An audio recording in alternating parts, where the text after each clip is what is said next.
Família saudável não é aquela que nunca briga, mas é aquela que sabe conversar após o conflito. Olá, pessoal! Estamos mais uma vez aqui de volta, dessa vez com o episódio 9 do podcast 1 mais 1 igual a 3.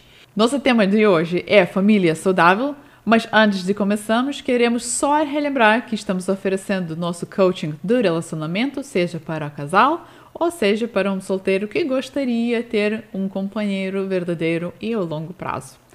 Vamos deixar todos os links embaixo, qualquer coisa é só entrar em contato conosco. Episódio 9, né? Caramba, passa rápido isso, hein? Como o nosso podcast é 1 a 1 igual a 3, e como explicamos, né, aquele terceiro é nossa vida em conjunto. Então, é a nossa família, né? A vida familiar. E a vida familiar é uma coisa muito ampla, que também podemos falar por vários aspectos, mas a ideia é falar sobre uma família saudável. Então, o que é família saudável? Como que ia definir a família saudável para ti?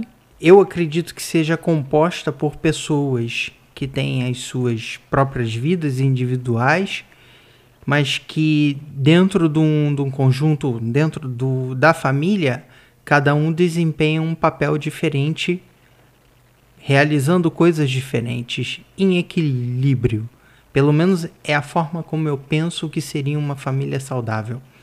Cabeças diferentes, ideias diferentes, profissões diferentes, funções diferentes, e cada um fazendo uma coisa diferente para o todo, né?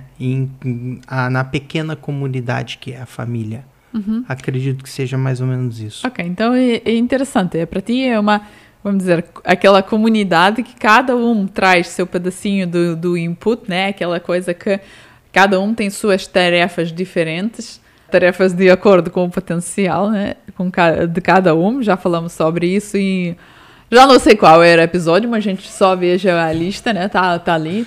Dedicamos um podcast inteiro sobre isso, mas basicamente isso, né? Que seria para ti uma família saudável.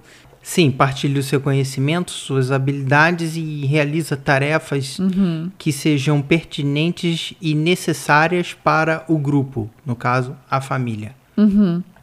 E também, assim, é uma unidade que não é perfeita, né? Não estamos a falar sobre uma perfeição. Não é aquela coisa que, como começamos no início, não é que não existe as discussões, não existe algumas brigas, não é isso, não é perfeição, não é aquelas que os pais nunca erram, não é isso, né? Mas é aquela que realmente é funcional. Então, eu ia dizer, é uma unidade que vai em pró de algum, se não gostas de uma palavra propósito em comum, mas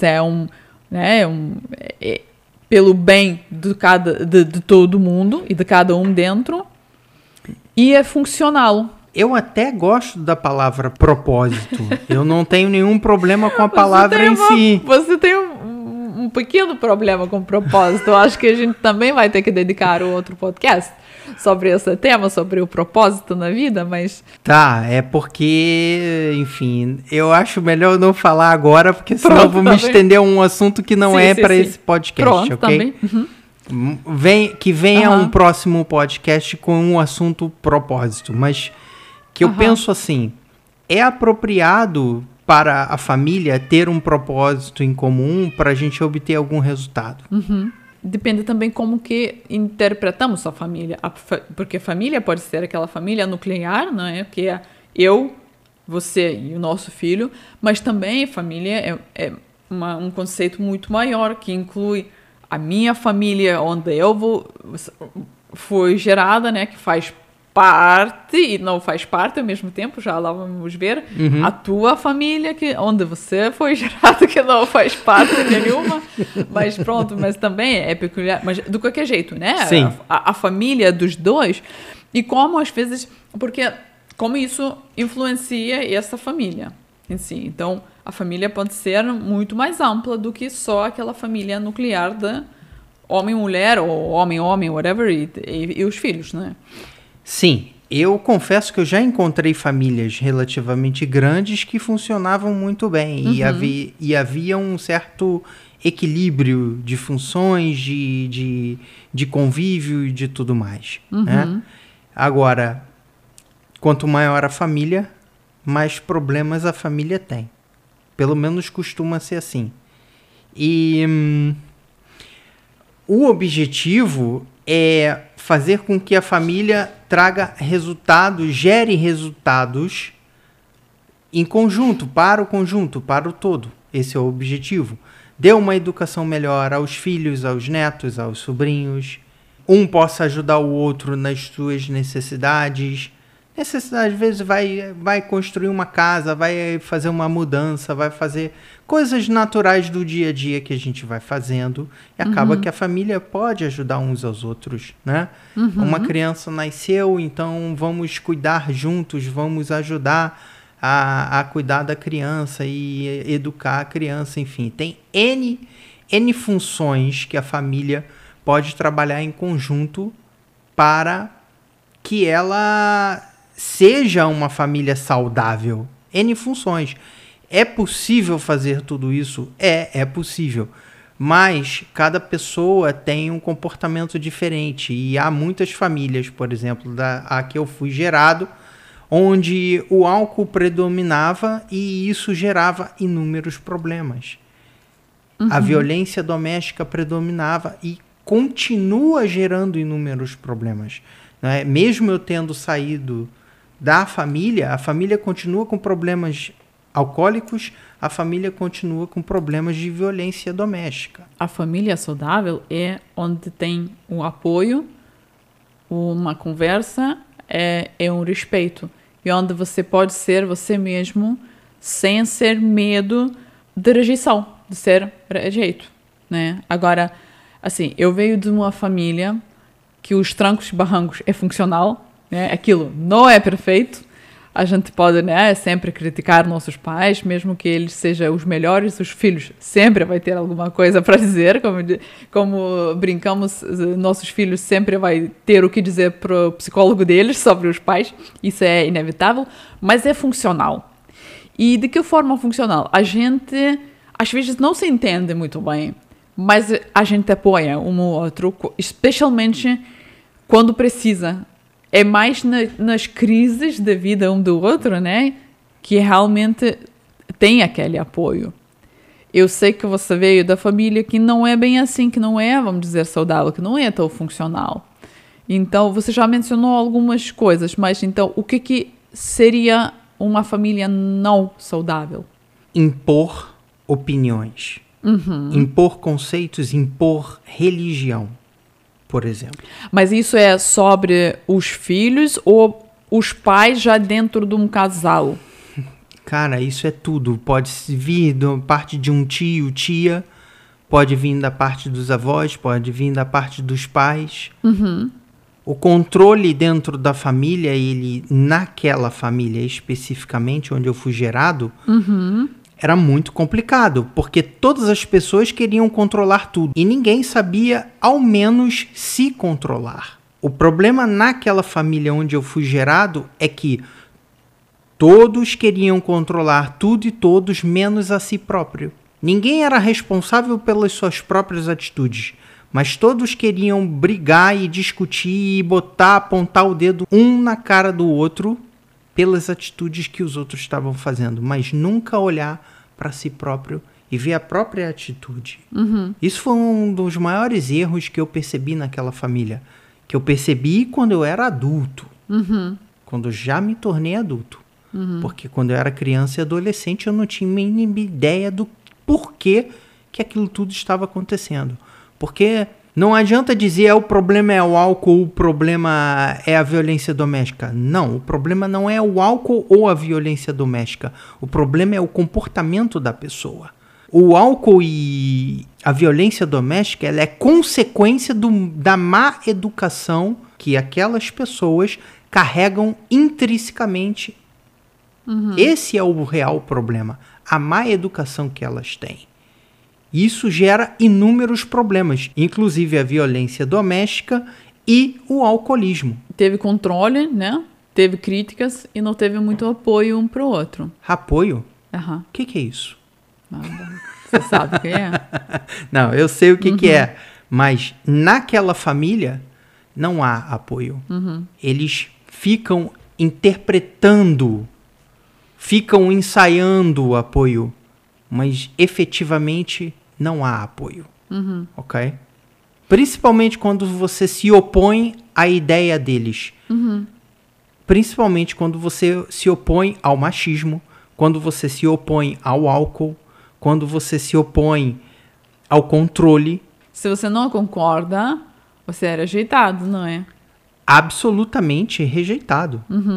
Eu posso dizer, eu sou a ovelha negra da família, Certo. que é um termo que é usado muito lá no Brasil. Eu sou a ovelha negra da família, com muito prazer, porque eu não concordo com absolutamente nada do que eles fazem. Absolutamente nada. Então, é engraçado, né? Porque a gente, assim, não é engraçado, mas é que eu venho da família que é certo modelo para seguir e tu veio da família que é justamente o exemplo, o que não fazer. Você Exato. tem exatamente a lista o que não deve ser feito dentro da família.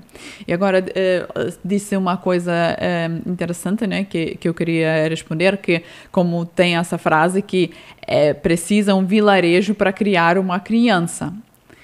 E hoje em dia, a tendência é que as famílias ficam muito mais nucleares. Que quis dizer nuclear? É mãe, pai, filho.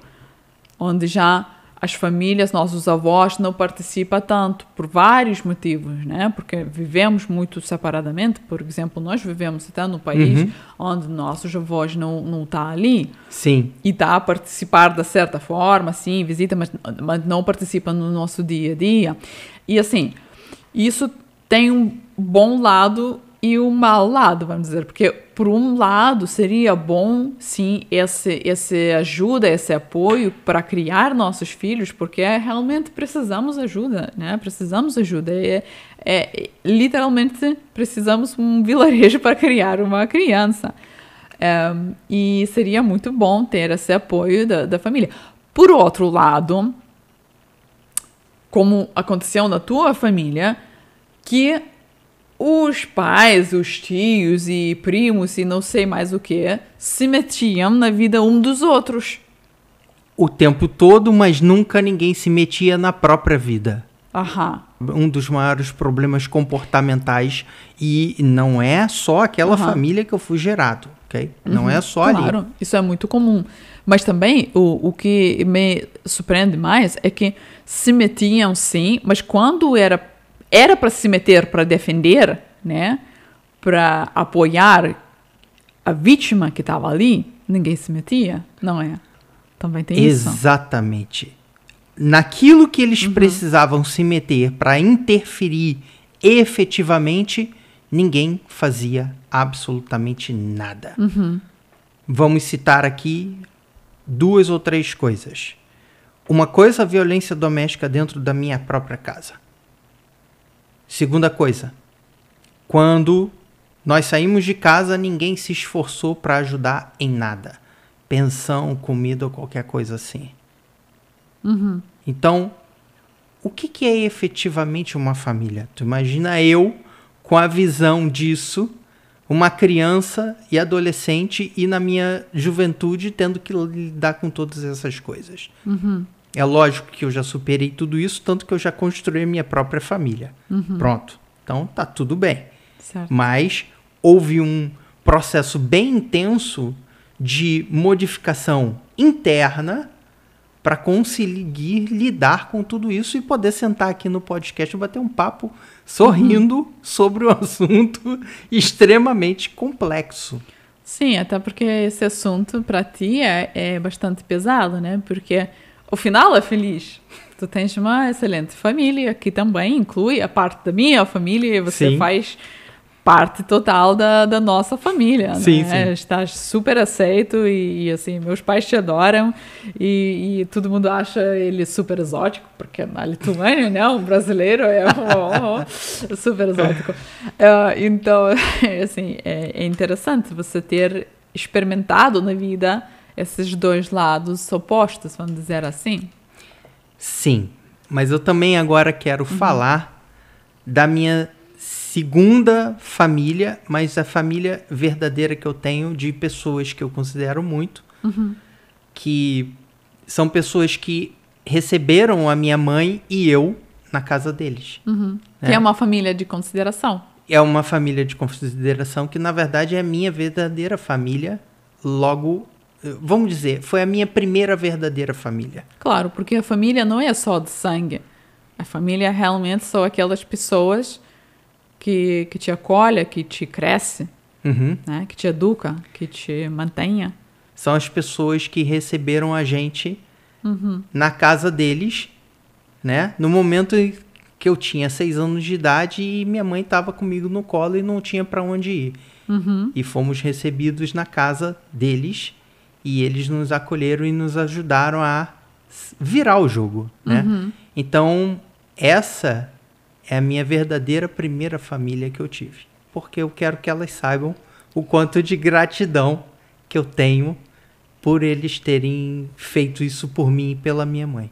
É uma das coisas que eu tenho anotado aqui, é permitir vulnerabilidade dentro da família. E eu acho que é um momento muito apropriado para falar um pouquinho sobre isso, né? E também, porque, pronto, eu vejo que você se emocionou bastante. Sim. É um assunto que toca nossos corações para muitas pessoas, especialmente aquelas que no início das nossas vidas não tinha essa família tão bem estruturada, né? Então, o que significa permitir vulnerabilidade? É justamente isso, né? Nós ser quem somos, nós mostrar nossos sentimentos dentro da família. Quando nós estamos a crescer e educar nossos filhos, já falamos em alguns episódios, mas não dizer aquela coisa, né? O menino não chora, isso é só para as meninas. E para não surpreender as emoções. É realmente poder falar sua opinião e se expressar do jeito que você sabe que você é aceito, mesmo que as pessoas não compartilhem a mesma opinião da tua, mas você não tem que pôr o filtro que isso não posso, né? Não posso falar, isso não posso ser assim. Isso é uma família saudável. Sim. Quando você tem a oportunidade de dizer suas opiniões dentro de um espaço familiar, sim, as pessoas podem não concordar umas com as outras. Mas se a gente tem a liberdade de expressar opinião, isso me parece ser uma família saudável. Em que as pessoas têm opiniões diferentes, pensam diferente, fazem coisas diferentes, mas continuam vivendo em família. E quando precisam, um ajuda o outro. Sim. Isso é saudável. Sim. Agora, pensei nessas situações que, por exemplo, muitas pessoas que são homossexuais, elas muitas vezes têm medo de dizer para a sua família justamente para não ser rejeitado. Né? E eu acho muito lindo ver esses exemplos das famílias que aceitam completamente seu filho, porque nosso filho é nosso filho, independente, né, os gostos dele. Mas existem muitos exemplos, infelizmente, que realmente essas pessoas têm que esconder, né, quem são, porque não se sentem aceitos. Ou então, quando dizem, viram uma briga e as famílias se rompem, as famílias às vezes se separam. E isso realmente eu acho muito triste, porque nós temos que ter um pouquinho bastante amor incondicional e aceitar as pessoas quem eles são, especialmente quando são os nossos filhos. Sim, é muito difícil, e isso acontece bastante, não aceitarem a escolha de um filho, filha, seja o que for, com relação à escolha sexual. Geralmente essas pessoas que não aceitam, elas precisam mesmo modificar muita coisa internamente. Porque não aceitar o próprio filho do jeito que ele é tipo, então você não aceita nem quem é você. você tem um problema muito grave. Porque quando uma pessoa se comporta desta forma, a minha avaliação, que agora eu sou um mestre em observar essas coisas, Claro. né? Então, porque eu aprendi. A minha observação com relação a essas pessoas rígidas é que elas precisam de muita terapia para poder dar uma aliviada nessa rigidez. Porque quanto mais rígidas elas são, mais frágeis elas são. Por quê? Porque na hora que quebra, espedaça tudo. Porque ela não consegue aguentar essas pequenas coisas. As pessoas serem quem elas realmente são. Eu vejo isso o tempo todo em inúmeros lugares, mas quando eu lembro da família onde eu fui gerado, as pessoas vivem assim o tempo todo. O tempo todo. Elas são muito frágeis. E agora, assim, tô com sorriso porque eu falei do aceitar seu filho ou filha, mas, e isso às vezes acontece que nem isso aceita, mas é muito mais comum que não aceita o companheiro do vosso filho ou filha, né? A esposa ou esposo que essa pessoa escolhe, que vossos filhos escolham, e os pais, né, que querem decidir. Não estamos falando da Índia e os países onde realmente os pais que escolhem um companheiro para os seus filhos e filhos. Estamos falando do nosso mundo, né, o oeste moderno, ocidental, exato, moderno. Mas muitas vezes realmente não quer aceitar uma escolha do seu filho ou filha. Há muitos julgamentos. E cada pessoa interpreta de uma forma diferente. Se você é uma pessoa religiosa e o seu filho se relacionar com uma pessoa que não é religiosa, um ateu, ou seja lá o que for, ou de uma religião diferente, é meio óbvio que isso vai gerar um conflito naquelas pessoas religiosas. É meio óbvio. Que não deveria. Porque aí eu vou pegar aquela frase do Koda que eu adoro muito, que é: quem mais precisa de Deus é quem está na igreja. Eu adoro essa frase. Né? Créditos codependentes anônimos. Eu peguei isso dentro de uma sala de codependentes anônimos.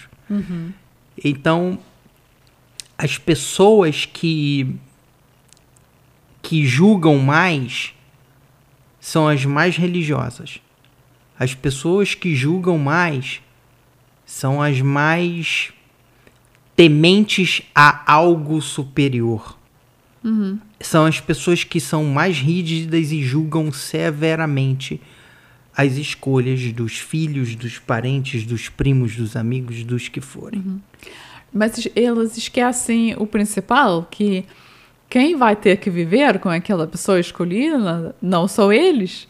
Vai ser o filho ou a filha deles que vai viver, né? Obviamente. Se você percebe alguma coisa que é aquelas bandeiras vermelhas, né? Pode dizer sua opinião, mas nunca no sentido de se meter, né, no relacionamento do casal de tal forma que fazer uma escolha para os pais. A tarefa dos pais não é gostar ou não gostar. É simplesmente orientar o filho para perceber se aquela pessoa é adequada para ele ou não. É isso que os pais têm que fazer, ensinar o filho a observar. É isso. Isso você sabe que eu vou fazer bem. Sim, eu tô rindo porque a gente brinca muito, nós temos um filho. E assim, eu sempre brinco que eu falo, eu não vou entregar meu filho pra menina, mulher qualquer, não, vai ter que passar o filtro da mamãe. Mas isso a gente brinca, e sim, o nosso papel realmente é ensinar ele para observar aquela pessoa, perceber quem a pessoa é, né, sem aqueles filtros de paixão, e ver se esta pessoa está adequada para ele, porque não é para nós, né? Nós não vamos conviver com aquela pessoa que ele escolhe, é ele que tem que viver. Agora, obviamente, se a gente observa alguma coisa, a gente pode dizer, olha, filho, essa pessoa fez isso, cuidado. Mas a escolha é dele. A escolha é dele, mas a gente tem o papel de alertar. Alertar. Não certeza. É interferir, é Exato. alertar. Olha, observa. Utiliza o teu conhecimento que nós te ensinamos. Qual é o conhecimento? São suas escolhas que definem quem você realmente é, mais do que as suas qualidades. Use essa frase para observar quem está ao seu lado. É o que eu vou fazer com o Duncan. Ele vai crescer com essa frase na cabeça e ele vai observar quem está ao lado dele, sejam os amigos, sejam os parentes, sejam as namoradas, seja o que for. Ele vai ficar craque nisso desde pequeno. Porque eu não vou deixar ele chegar na vida para conviver com as pessoas sem esse conhecimento que eu adquiri pelo menos 23 anos depois de eu ter nascido. Ele vai conseguir usar isso já desde cedo. Isso vai facilitar imenso a vida dele. A tarefa dos pais é isso. Sim, tarefa também dos pais é serem inúteis da vida dos filhos quando eles crescem. Por triste que isto parece, é verdade, não é? Mas também é um pouco outro assunto, não é? Agora, eu queria abordar esse, para mim é fenômeno, mas em vários países não é um fenômeno. Que os pais vivendo com os filhos crescidos da própria casa. Por que isto é fenômeno para nós? Porque nós que vem mais do norte, não é muito comum, não é muito normal. Eu saí de casa com 18 anos. Não estou dizendo que é uma regra, mas quando você é crescido, realmente é saudável para ambos. Tanto para os pais quanto para os filhos, que cada um segue a vida separada. Isso não quis dizer que rompemos toda a ligação, não é. A família continua a ser família, vocês podem se juntar, vocês podem comemorar as datas, fazer os almoços do domingo, acho muito lindo e se é possível. Mas viver fisicamente embaixo do mesmo teto, já pra gente não é muito aceitável.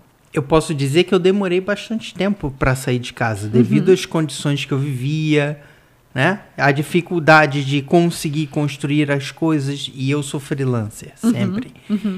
E aí, naquela época, ser freelancer era muito mais complexo e mesmo limitado em questão de dinheiro. Então, acabei ficando muito mais tempo na casa da minha mãe do que o normal.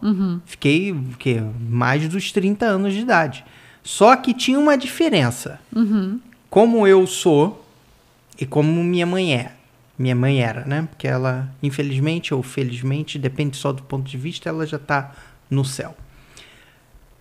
Naquela época, eu já tinha meu espaço. E ela também tinha o espaço dela. Então, convivíamos no mesmo espaço, áreas comuns e áreas individuais. Essa mesma regra que é implementada aqui em casa, junto com você. Então, ela era relativamente mais fácil de conviver. Por quê? Ela tinha a vida dela, eu tinha a minha vida e nós tínhamos a nossa vida. Já funcionava assim. Ok? Sim. Então, mesmo morando na casa dela, com ela, contas divididas, 50%. Aluguel, luz, água, internet, tudo. As minhas coisas, meus equipamentos, é a mesma coisa que eu vivo com você aqui. Comigo, sim. É a mesma coisa, eu só simplesmente peguei. Mudou de casa. Mudei de casa. E mudou de mulher. Vamos dizer, na tua vida. Pronto, ainda bem. Mas sim, funcionou para vocês, sim. Mas, em geral, quando os pais vivem na mesma casa com um casal, tu estavas pelo menos solteiro, né? Tava solteiro. Exato, mas estou falando mais quando vive junto com um casal, os pais, geralmente, a tendência de se meter na vida dos outros é muito grande. Cara, é uma loucura. Aquela família onde eu fui gerado é um quintal que tem 1, 2, 3, 4, 5, 6 casas. No mesmo quintal? No mesmo quintal. Ok. É um terreno grande em que tem umas 6 casas. E todo mundo, a família vive ali. Tem várias casas, cada um morando com seus filhos, cada um morando com... Né? 6 casas no quintal, mais um outro que mora um pouco mais acima, mais outro que mora mais próximo da rua principal, mas está todo mundo meio que por ali. Né? E é uma grande confusão. É literalmente uma grande confusão.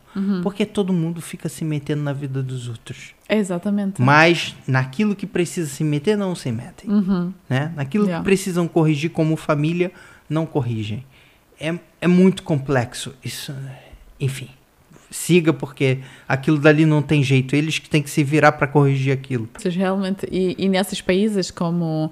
Aqui no sul da Europa é muito comum, acho que no Brasil também é bastante comum que realmente os filhos crescidos ficam, né, junto com os pais. E eu acho que realmente seria muito mais saudável fazer essa separação. E o próximo ponto que eu queria chegar é ter vínculo, mas sem dependência. Eu sei que isso é um pouco difícil, né? Manter o vínculo, mas sem a dependência, emocional, né? Isso depende muito. Para mim, isso é super fácil. Eu posso estar morando na mesma rua, eu não vou ter dependência emocional, naturalmente. Agora, há pessoas e pessoas, né? Cada pessoa age de uma forma diferente. Então, como é que eu vou dizer? O importante, assim, criar uma boa convivência em família. Porque cada pessoa é uma pessoa diferente. Uma pessoa é mais emotiva, outra é mais fria, outra é mais acolhedora, outra é mais intelectual. Cada pessoa dentro da família tem um certo aspecto diferente. O ideal é aproveitem essas diferenças para se fazerem coisas em conjunto em prol da família. É basicamente isso que eu penso que seria ideal. É lógico, mas precisa ter uma certa maturidade da família para compreender que as diferenças são bem-vindas. A dependência também é uma coisa bastante comum, tanto os pais para os filhos e os filhos dos pais. E já falamos um pouco antes, né, que nossa tarefa é virar inúteis, né? Sim. Por quê? Porque queremos que os nossos filhos sejam independentes de nós, exatamente. Não é que nós não vamos partilhar uma sabedoria ou ajudar ou apoiar eles, mas que eles têm as suas asas e voam por conta própria, não é? Agora, também, por outro lado, eu vi um relato de uma mãe esses dias, porque era Dia das Mães, e ela falou uma coisa muito interessante, a dizer que algumas mães já exageram de tal forma o amor para os seus filhos, a dizer, você, né, meu filho, minha filha, é tudo para mim, e sem você eu sou nada. Que também já não é uma coisa muito saudável. Sim, pode ser uma melhor coisa que aconteceu na tua vida, mas nós não podemos dizer que sem nossos filhos não somos nada, não, porque somos. Há pessoas muito emotivas assim, né? E principalmente quando a pessoa começa a se sentir sozinha, começa a se sentir inútil. Quando a mãe ou o pai começam a se sentir inúteis. Quando, na verdade, o se sentir inútil significa que você teve sucesso ao criar o seu filho. Exatamente. Essa é a grande verdade. Sim. Então, cara, se você tá inútil pro seu filho... Parabéns! Você um bom trabalho. Fez um excelente trabalho na sua vida. Então, você criou muito bem seu filho agora vive e caminha com as próprias pernas. Maravilhoso, parabéns. Agora... compra uma passagem de um cruzeiro e vai viajar. Vai passear, vai conhecer lugares diferentes, vai fazer coisas que você gosta com o seu companheiro, com o seu marido, com a sua esposa. Ou sozinho, se já não tem um companheiro, também depende disso, né? Porque... E os pais que querem ser sempre perfeitos. Eu sei que cada um, nós queremos dar o nosso melhor, certo? E mostrar com o nosso exemplo e dar o nosso melhor. Mas eu acho que nós não também podemos exigir de nós próprios de serem perfeitos, porque também os filhos também aprendem como lidamos com erros. Como lidamos com erros? Quando erramos, né? Erramos todos, né?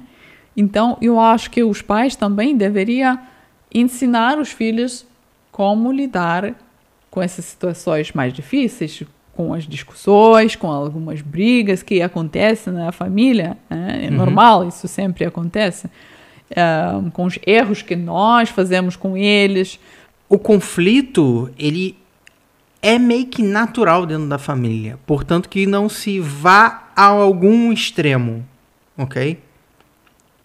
Se abordarmos o conflito de forma mais inteligente para o crescimento, para o aprendizado, o conflito gera muitos bons resultados. Tem uma frase que diz assim, que a família saudável não é medida pela ausência de conflito, mas pela presença de cuidado quando essas situações acontecem. Interessante, eu acho que eu já vi essa frase. Quando, às vezes, eu pratico isso com meu filho, né, que às vezes somos cansados, né, saímos do nosso zen estado, né, às vezes acontece, levantamos a voz, se irritamos com eles, é normal. E o que é que eu faço depois? Desculpa, filho, realmente eu não deveria ter agido assim, mas eu estava muito cansada com outras coisas, com, né, as coisas que acontecem, me irritei. Desculpa. O que isso quis dizer para ele, né? Ele veja que, ok, eu também não sou exigido de ser perfeito, mas o que eu tenho que fazer quando eu erro? Eu peço desculpas, eu corrijo.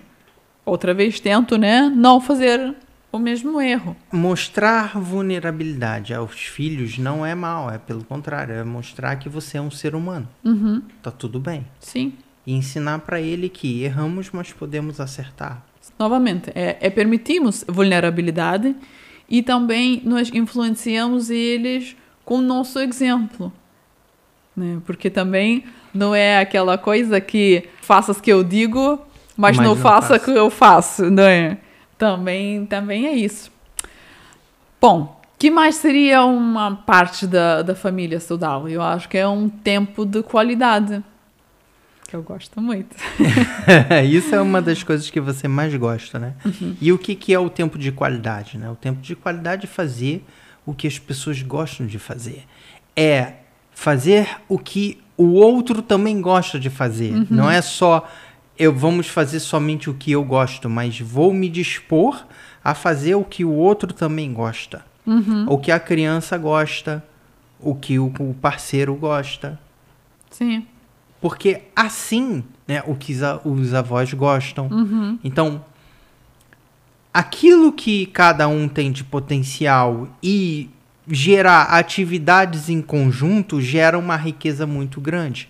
Por isso, por exemplo, Natal é um período muito bom para se viver esse tipo de experiência em família.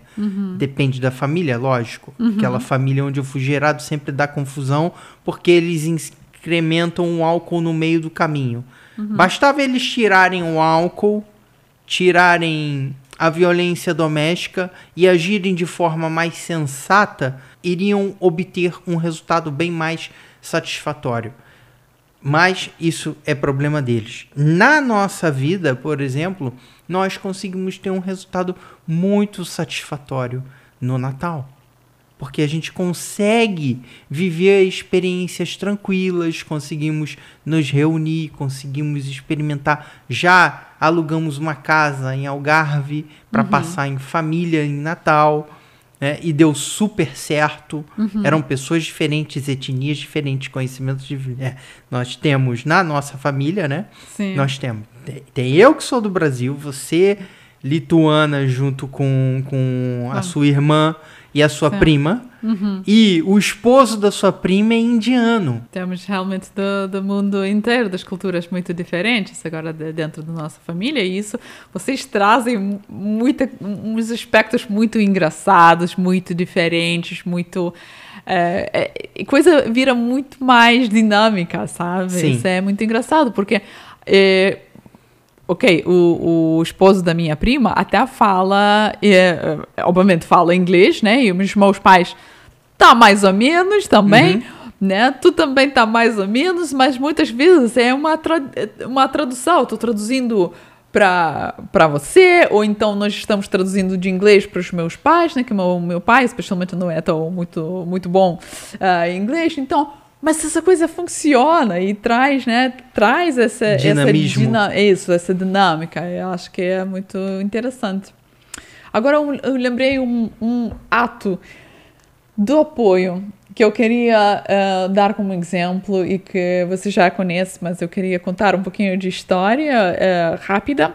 Como a minha família mostrou um grande apoio, nesse caso foi até meu pai, grande apoio para mim quando eu decidi largar a minha vida, largar meu trabalho, o meu serviço público no ministério que eu trabalhava no momento, largar todos os estudos, já tinha terminado, mas de qualquer jeito, largar minha carreira, largar minha casa, largar meu país e dizer, olha, estou indo para o Brasil.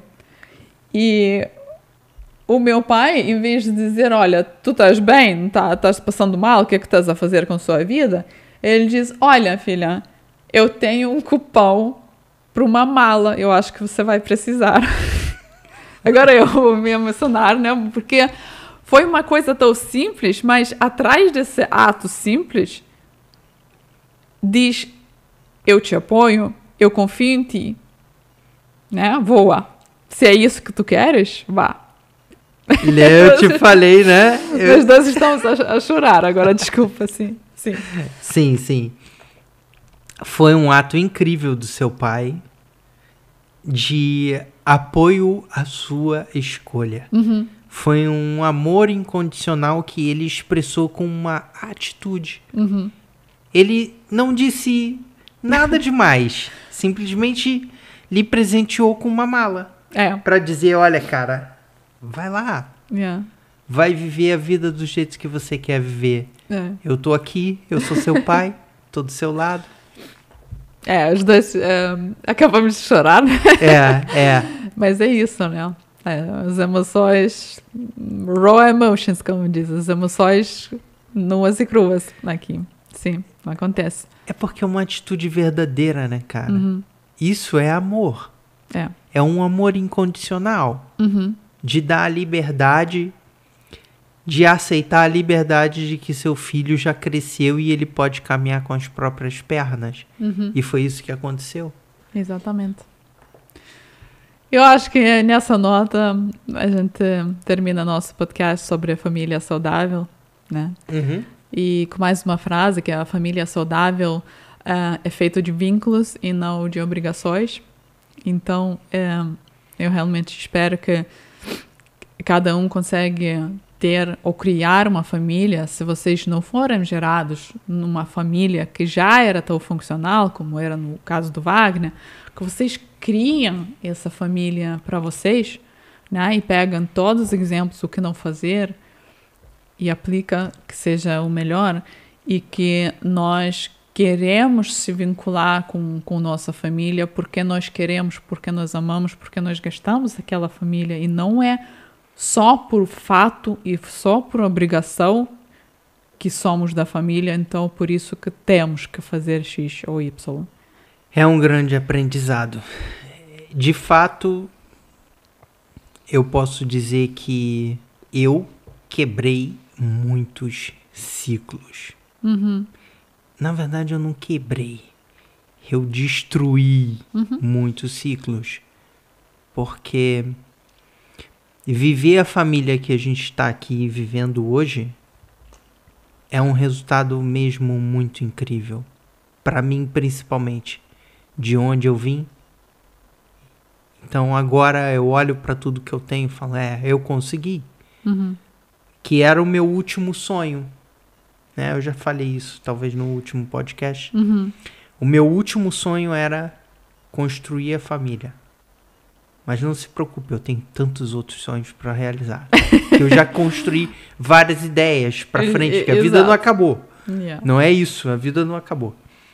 É só uma questão de perceber que aquilo que eu mais queria na vida eu consegui construir. E ninguém vai me tirar. Agora é só manter. Exatamente.